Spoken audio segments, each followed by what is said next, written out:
Hey, I'm Emma. Welcome to Revenge Pulse, where every story hits different. Hit subscribe and let's dive in. The email arrived on October 15th, exactly 6 weeks before Thanksgiving. Subject line: Holiday plans. I opened it while sitting at my desk, coffee still steaming beside my laptop. Mom's message was characteristically brief. Hi Emma. Just wanted to let you know we're doing Thanksgiving at Courtney's new house this year. She has that beautiful dining room and can fit everyone comfortably. We're so excited. The whole family will be there. Your aunts, Uncle Mark, even Grandma is flying in. Courtney's making her famous turkey. Can't wait! Love. Mom. I read it 3 times. Then I scrolled down, looking for the part where she asked if I could come. The part where she mentioned my address, or asked about my schedule, or acknowledged that I'd hosted Thanksgiving dinner for the past 15 years.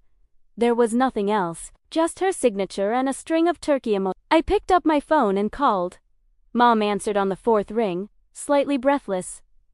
Emma, hi sweetie, did you get my email? Yeah, I did. So, I'm primera invited? A pause. Then, oh, honey, I thought it was implied, but actually, Courtney's house is really just set up for 12 people, and with your aunts and their kids, we're already at capacity.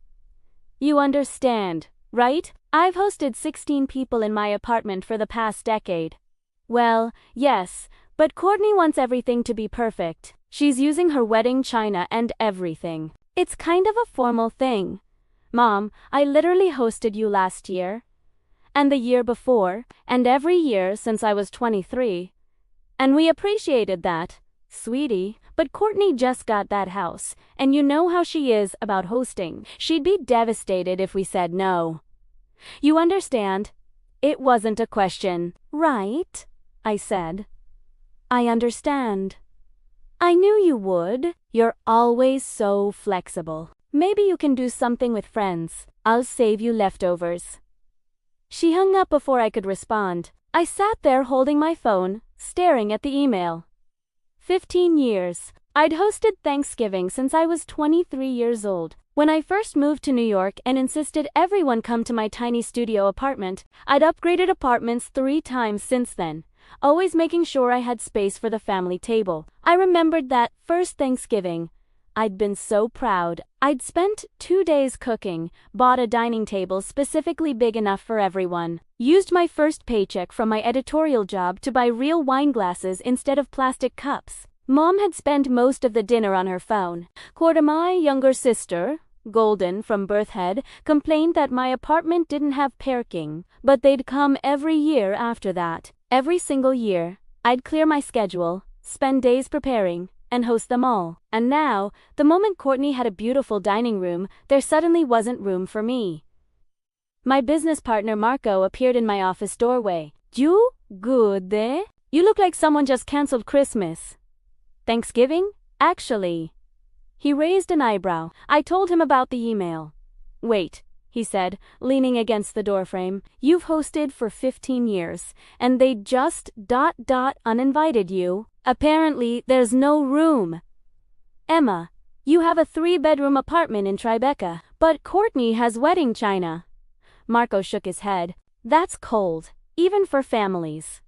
What are you going to do? I looked at my calendar. Our marketing consultancy had just closed its best quarter ever. I had vacation days I hadn't used in 2 years. And suddenly, I had no obligations for Thanksgiving week. I have no idea, I said. But 3 hours later, scrolling through Instagram while pretending to review campaign analytics, I stopped on a photo of a villa in Tuscany.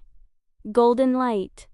Cypress trees. A long wooden table set for 12 under a pergola, dripping with wisteria. I thought about my chosen family. My friend Sophie, who'd held my hand through every family disappointment for a decade. Marco, who'd believed in me enough to start our business together. James, my partner of 4 years, who'd witnessed enough holiday disasters to write a memoir. My college roommate Priya, who always said my real family was whoever showed up when it mattered. People who'd never once made me feel like I was too much or not enough. People who actually showed up. I opened a new browser tab and typed, Villa Rentals Tuscany November. 2.5 years earlier. I'd stopped trying to make my family see me. It happened gradually, ten suddenly. The missed calls that I stopped returning immediately. The family texts I'd respond 2 hours later instead of within minutes. The realization that my success or marketing firm hitting $8 million in revenue, my byline in Forbes, the $1.2 million apartment I'd bought myself, meant nothing to them unless it benefited Courtney. When Courtney's wedding planning business struggled, Mom had asked if I could introduce her to some clients. When Dad needed a new car, he'd wondered aloud if I could help out since business is good. When my younger brother Max got fired, they'd suggested he could work with me for a while. But when I'd won the 40 Under 40 Marketing Innovator Award, Mom had sighed, "That's nice, honey," and then spent 20 minutes telling me about Courtney's new throw pillows, so I'd stopped telling them things. I didn't mention when James and I bought a weekend place in the Berkshires. I didn't share that we'd been featured in Entrepreneur magazine. I didn't tell them our client roster included 3 Fortune 500 companies. I built a life they knew nothing about. Surrounded by people who actually celebrated my wins, James found me researching villas at midnight. "What are you planning?" he asked, wrapping his arms around me from behind. "Something ridiculous. My favorite kind of thing." I turned a laptop toward him. "What if we did Thanksgiving in Italy? Like, actually, did it? Rented a villa, invited people who matter, and just, opted out of the whole family nightmare." He studied the screen. "How many people?" 10? 12. "Sophie and her husband, Marco and his boyfriend, Priya, your sister Amy, my cousin Rachel, she's cool, and they treat her like trash too. Your family's going to lose it." "My family uninvited me, James. There's no room for me at Thanksgiving. Remember?" He kissed the top of my head. "Book it. Book the most beautiful villa you can find. Let's have the Thanksgiving you actually deserve." The Villa Rosmarino sat on a hillside 40 minutes from Florence. 12 bedrooms, a chef's kitchen, an infinity pool overlooking vineyards, and that pergolette-covered dining table I'd seen in photos. I paid the $18,000 for the week without hesitation. Then, I made calls. "Emma, are you serious?" Sophie practically screamed into the phone. "Tuscany? For Thanksgiving?" "Completely serious." "You in? Are you kidding? We're so in." "Wait, is this because of your family?" "This is because I want Thanksgiving with people I actually like." Within 48 hours, I had 9 confirmed guests. Marco insisted on handling wine procurement. Sophie volunteered to coordinate the traditional meal with Italian touches. Priya started a shared Pinterest board titled Friendsgiving in Tuscany. Bitches. I didn't tell my family. Why would I? There wasn't room for me in their plans. On November 21st, our group landed in Florence. The villa was somehow more beautiful than the photo's golden stone, terracotta tiles windows that opened onto views that belonged in paintings. We spent the first day exploring local markets, buying fresh pasta and wine from nearby vineyards, laughing in the autumn sunshine. James found me on the terrace that evening, watching the sunset paint the hills copper and rose. "You okay?" asked. "I'm perfect," I said. And I meant it. The contrast was staggering. For years, I'd spent Thanksgiving weeks stressed, cooking for people who barely thanked me, trying to make conversation with a family who talked over me. Now, I was in Italy with people who'd taken time off work, bought plane tickets, and flown across an ocean just to celebrate with me. "Your family has no idea what they're missing," James said softly. "No," I agreed. "They really don't." Thanksgiving Day in Tuscany started with espresso and pastries on the terrace. By noon, our rented chef Lorenzo, who'd been recommended by the villa owner, was teaching half our group to make fresh ravioli while the rest of us prepped sides. The dinner table stretched 12 feet under the pergola. We'd woven olive branches through the wisteria, set out mismatched Italian pottery, and arranged wildflowers in wine bottles. Sophie's husband Tom had somehow procured actual pumpkins from a local farm. The November air was crisp but warm enough for outdoor dining. At 4 p.m., as the sun started its descent, we gathered around that long wooden table. Lorenzo brought out course after course. Traditional turkey with Italian herbs, His grandmother's pasta recipe, roasted vegetables and olive oil, wine from the vineyard we'd visited. Marco stood up with his glass. To Emma, who taught us that family isn't about biology, it's about who shows up. Everyone raised their glasses. I felt tears prick my eyes. To good kind. Sophie's husband Tom was an amateur photographer. Throughout the evening he captured everything. Our group laughing around the table, the golden light on the hills. James and me dancing in the courtyard to music from someone's phone, the spread of food that looked like a magazine spread. That night, slightly drunk on Chianti, Sophie posted a photo to Instagram. The shot was perfect, all of us around the table, the Tuscan sunset behind us, faces bright with genuine joy. She tagged everyone and added, Thanksgiving 2024. When your chosen family takes you to Italy, grateful doesn't even begin to cover it. #Friendsgiving, #Tuscany, #grateful for these people. I reposted it to my own Instagram, which I rarely used. My account had maybe 3,000 followers, mostly professional contacts, friends, and random acquaintances. I captioned it simply, giving thanks with people who show up. I fell asleep that night, happy, full of good food and wine, surrounded by people I loved. I woke up to 127,000 views. Emma. James shook me awake, holding out his phone. Emma, look at this. My Instagram was exploding. The algorithm had grabbed Sophie's photo and my repost, and somehow, it had gone viral overnight. Comments flooded in. This is what Thanksgiving should look like. I need friends like this in my life. Chosen family greater than biological family any day. Goals. Actual goals. The vibes in this photo are immaculate. My DMs were full of messages from people sharing their own family estrangement stories, thanking me for normalizing chosen family. A lifestyle blogger had shared it, so had a travel influencer with 500K followers. This is insane, I said, scrolling through the notifications. Marco appeared in our doorway with coffee. Have you checked your phone? My boyfriend just sent me a screenshot. We're trending on TikTok. Someone made a video about the Tuscany Thanksgiving that's making everyone rethink family obligations. Sophie bounded in next. Emma, a production company just DM'd me asking if we'd be interested in talking about doing a Friendsgiving travel series. I sat there in bed, watching the numbers climb. 1 to 7K views. 8,300 likes.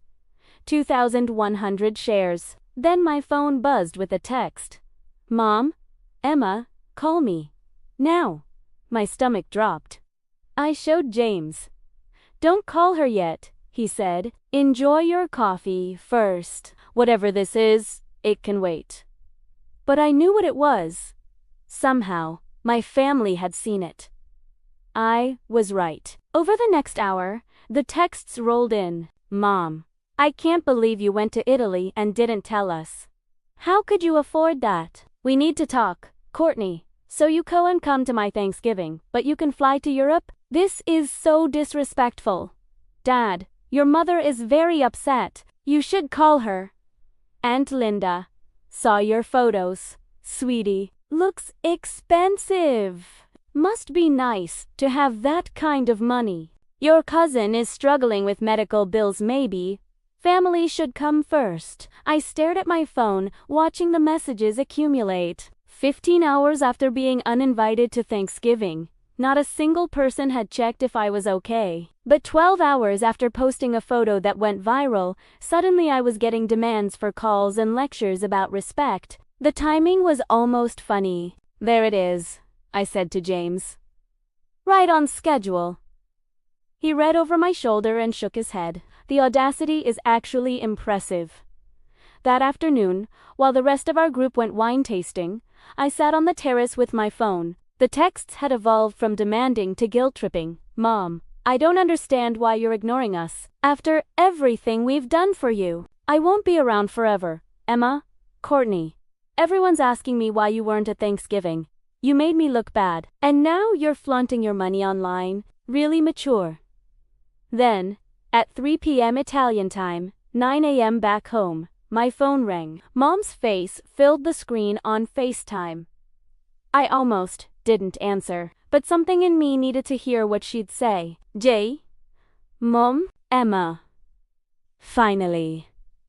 I've been trying to reach you all day. She was in her kitchen, and I could see Courtney in the background. We saw your Instagram. Italy. Really? Really? Really? And you didn't think to invite your family? After we've always included you in everything, I felt something click into place. A clarity I'd been avoiding for years. Mom, you literally uninvited me to Thanksgiving 3 weeks ago. You said there wasn't room? That's different. Courtney's house has 12 seats. I had dinner with 12 people last night. At a table I rented. In a country I flew to, with people who wanted me there. Courtney's voice from the background. This is so typical, making everything about her.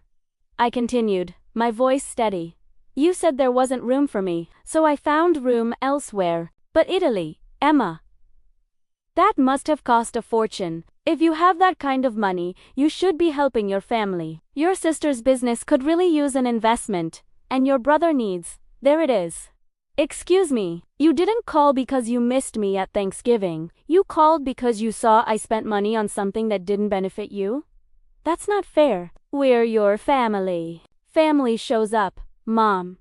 These people flew across an ocean to spend Thanksgiving with me. You could undrive 40 minutes to include me at a table ID hosted at for 15 years. You're being incredibly selfish right now.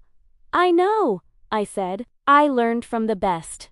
I hung up. My hands were shaking, but I felt lighter than I had in years. The calls and texts didn't stop. Over the next 3 days, as we explored Florence and lounged by the villa pool, my phone became a source of increasingly desperate demands. Mom, we need to talk about this in person. When you get back, Dad, your mother is beside herself. How much did that trip cost? We could have used that money. Courtney, everyone at Thanksgiving asked where you were. You embarrassed me. And FYI, Mom's been crying for days. But also, new messages.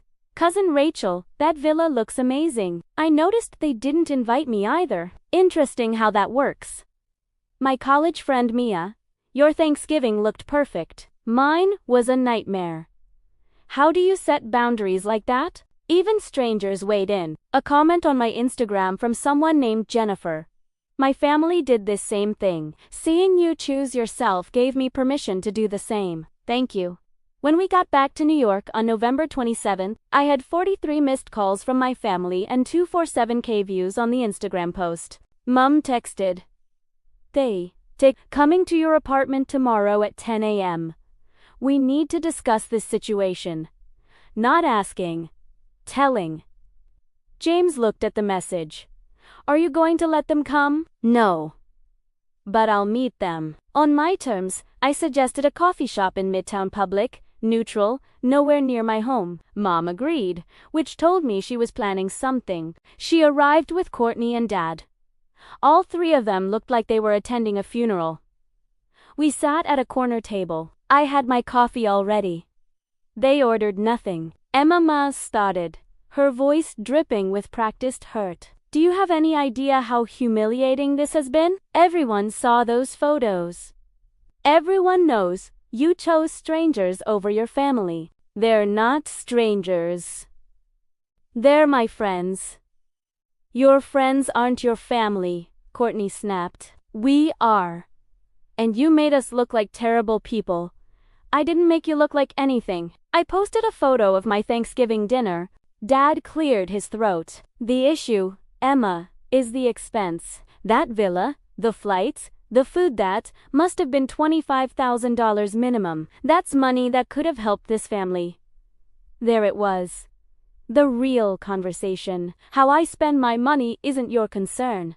It is when your sister's business is failing and your brother can't make rent, Mom said. You're doing well. You should help family. That's what family does. I pulled out my phone and opened my notes app. I'd prepared for this. Let's talk about what family does. In 2019, I loaned Courtney $12,000 for her business. Never repaid. In 2020, I paid Max's rent for 4 months. $6,800. Never repaid. In 2021, I bought Dad a car when his broke down. $15,000? You said you'd pay me back. Never did. Their faces shifted. In 2022, I paid for Grandma's medical bills when insurance wouldn't cover them. I looked up from my phone. By my calculation, I've given this family $61,100 over the past 6 years. And this year, when I spent $18,000 on myself and my actual friends, suddenly I'm selfish. Silence. That's different, Mom finally said. That was family, helping family. Right. And when family needed help hosting Thanksgiving, there wasn't room for me. Courtney's house has 12 seats, Mom. I know, you've said it 20 times. But the truth is, there was room. You just decided I wasn't worth the effort. Courtney's eyes filled with tears. I can't believe you're throwing this in our faces. We were trying to do something nice. You were doing something nice for everyone except me. Because you never need anything. Courtney burst out. You have your perfect life, your perfect apartment, your perfect business. You don't need us. I needed you to want me at Thanksgiving, I said quietly. That's all I needed. And you couldn't even give me that. The coffee shop felt very quiet. Dad tried a different approach. Okay. Feelings aside, what's done is done. But Emma, your sister really does need help. Her business is in trouble. You could invest. No. Just like that. Just like that. I'm not investing in someone who treats me like an ATM and an inconvenience. So you'll spend money on strangers in Italy, but not your own sister. Mom's voice rose. Those strangers have never once made me feel small. They've never uninvited me to holidays. They've never called me selfish for having boundaries. They've never looked at my success as something they're entitled to. A woman at the next table glanced over. I lowered my voice. I spent 15 years trying to earn a place at this family's table. I hosted, I paid, I showed up, I helped, and the moment I stopped being useful, I stopped being wanted. So yes, I spent money on people who actually value me, and I'd do it again. You're going to regret this, Courtney said, standing up. When you need family, we won't be there. You haven't been there, I said. That's the point. They left, all three of them, walking out in a synchronized huff of indignation. I sat there with my coffee, watching them go. My phone buzzed. A text from Sophie. How'd it go? I think I just ended Thanksgiving as we know it. Good. That Thanksgiving sucked anyway. 8 months later, I sat on my terrace with James, planning my birthday dinner. August in New York was sweltering, but our apartment had a view of the river that made it bearable. My phone buzzed. Cousin Rachel. Have you seen Courtney's Instagram? I'd muted most of my family's accounts back in December, but I looked now. Courtney's wedding planning business had officially closed. Her latest post was a long, rambling caption about the challenges of entrepreneurship and family not supporting your dreams. Several comments asked what happened. She'd responded to one. Some people choose money over family. I showed James. He snorted. The irony is physically painful. Rachel texted again. Also FYI, everyone knows the real story now. Aunt Linda told the whole family about Thanksgiving, but your cousin Mike's wife saw your Instagram and shared the whole timeline in the family group chat. People are not impressed with your mom. I felt a small, petty satisfaction at that, but mostly, I felt nothing. The anger had faded months ago, replaced by something calmer, acceptance. These people weren't going to change. And I'd finally stopped expecting them to. My birthday dinner was at a restaurant in Brooklyn. Just 12 people. Sophie and her husband, Marco and his boyfriend Priya, James, and his sister. My therapist had encouraged me to process what she called family-shaped grief, mourning the family ID wanted, accepting the one I had. You've built something better, Dr. Chun had said in our last session. That takes courage. At dinner, Marco stood up with his glass. To Emma, who taught us that family is whoever shows up and celebrates you. It was almost identical to what he'd said in Tuscany, but this time it felt different. Not defiant, just true. After dinner, walking home along the water with James, I checked my phone. A text from Mom.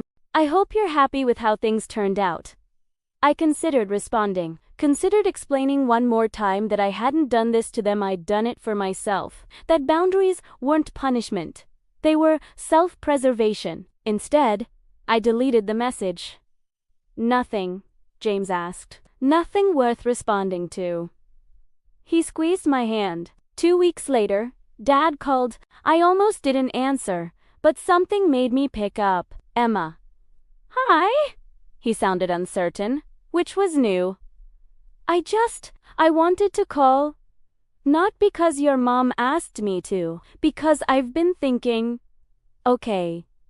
That conversation at the coffee shop, you had all those numbers. The money you'd given us, I didn't realize. I mean, I knew you'd helped, but I didn't think about all of it together. I waited. And the Thanksgiving thing, your mom made it sound like you were being difficult, but you just wanted to come to dinner. That's not unreasonable. No, I agreed. It wasn't. I'm not saying we handled it right, but I don't know how to fix this. Your mom and Courtney, they sink what's? Read ... double quotes, he trailed off. I know what they are, Dad. What do you want? From us. It was the first time anyone in my family had asked me that question. I want people in my life who want me there. Not because I'm useful. Not because I have money or connections. Just because I'm me. That seems fair. It's the bare minimum, actually. He was quiet for a moment. Can I call you sometimes? Just to talk. No agenda. You can try, I said carefully. We'll see how it goes. Okay? That single quotes. Okay. We hung up. I didn't know if it would lead anywhere. But it was something. In September, Sophie sent me a link. Tuscan Villa hosts Friendsgiving retreats for people redefining family. It was an article about Villa Rosmarino. Apparently, our viral Thanksgiving had inspired a trend. The villa now offered chosen family holiday packages. We should go back. Sophie texted. Make it an annual thing. I'm in, Marco replied in the group chat. Obviously in. From Priya. James looked at me across our living room. What do you think? I thought about last Thanksgiving, the stress, the cooking, the desperate hope that this year they'd see me, appreciate me, value me, versus this Thanksgiving, laughter and Italian sunshine, people who'd crossed an ocean just to be together, genuine joy. Book it, I said. Mom texted me in October. Are you coming to Thanksgiving this year? Courtney's not hosting, so we're back to going out to a restaurant. I replied, I have plans, but thank you for asking. She didn't respond. On November 23, 2025, I posted a photo from Villa Same pergola, same golden light, same beautiful people around the table, a few new faces, my friend's sister, Marco's cousin, James's college roommate, people who Dee heard about last year, and wanted in on the chosen family tradition. The caption. Year 2. Grateful for people who show up, year after year. #Friendsgiving, #chosen family, #Tuscany. This time, I didn't check the views or read the comments. I put my phone away and enjoyed my dinner, surrounded by people who'd proven, time and again, that showing up is the only family tradition that really matters. There wasn't room at my family's table, so I built my own, and it was more beautiful than I ever imagined.